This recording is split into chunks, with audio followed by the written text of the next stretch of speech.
Hi, thanks for stopping by. Today we are going to make this fun, simple card using our June stamp of the month, Jubilation. And so let's go ahead and get started. So the stamp set that we're using, as I said, is this month's stamp of the month. It's called Jubilation, and it's got a bunch of fun different holiday stamps on it. You've got images and a few little sentiments throughout it. And so today we are going to actually be using the small little Happy Spring without the bunny and the flower image on it.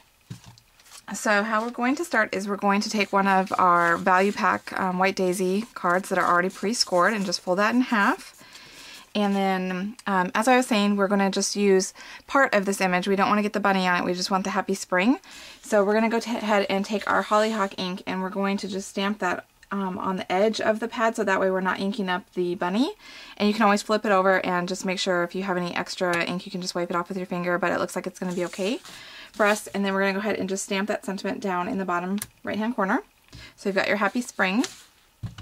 And then we're going to go ahead and we're going to take a piece of striped paper, and this measures 2.5 inches wide by 5.5 inches long, and this is from our Sophia collection. And we're just going to go ahead and glue that right on using our Bonding Memories glue. And then we'll go ahead and center that on there.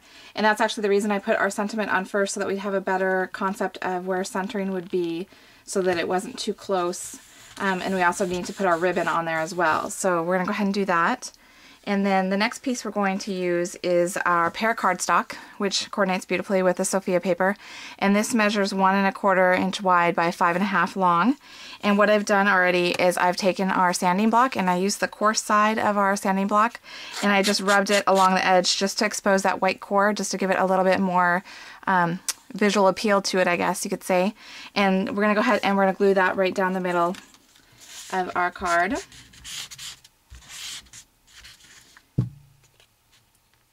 Just like that. Oops.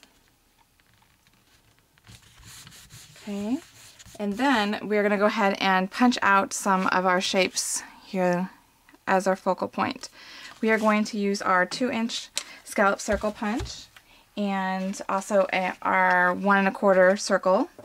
And we're going to go ahead and do the 2-inch in our Hollyhock cardstock. So just use a piece of scratch paper and just go ahead and, having the bottom facing up so you can see where you're punching, punch that out. And then we're going to go ahead and punch out our circle in the blush cardstock. Again, doing it upside down so that you can slide it in, see where you're punching. Go ahead and pop that out. And then again, just like I had done previously, I went ahead and I sanded those edges just so that it would be all tied together. So I just, again, took the coarse side of the sanding block and just went along it on both the scallop piece and also the circle. And then what we're going to do is we're just going to go ahead and glue that blush circle right on the center of the Hollyhock scallop circle. And then we can go ahead and glue that right on here onto our card.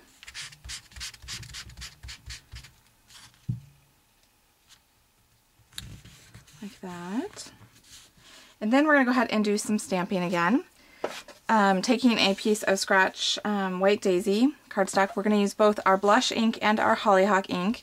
And what I'm going to do with this is I'm going to stamp the flower image in the blush. And for this technique, you want to make sure that you have your image as close to the block size as possible, because we're going to go ahead and roll the edges, and it's much easier to roll the edges if your stamp image isn't overwhelmed by lots of space from the block. You'll see here as I show you. So again, we're doing the blush first, and then we're going to go ahead and roll the edges in the Hollyhock, which is a nice darker pink color, so you can kind of see how it's got some darker tones to the outside of that flower, which gives it a little bit more dimension. I'll go ahead and stamp that. And you can see how it has the two-tone color to it. And then we're just going to go ahead and take a pair of scissors and cut that out, which I've already done ahead of time. So you have your cute little flower. And we're going to use a 3D foam square to pop that up on our circle focal point there. Okay. Centering it right there. And then we're going to go ahead and add our cute pom-pom ribbon.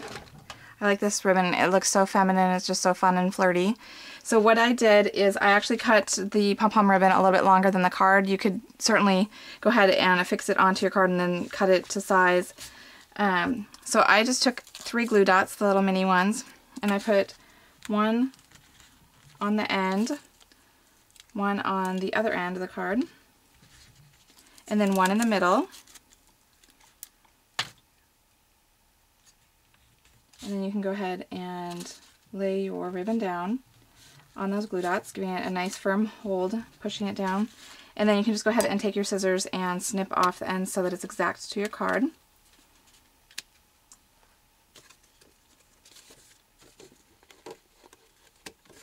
Okay, oops.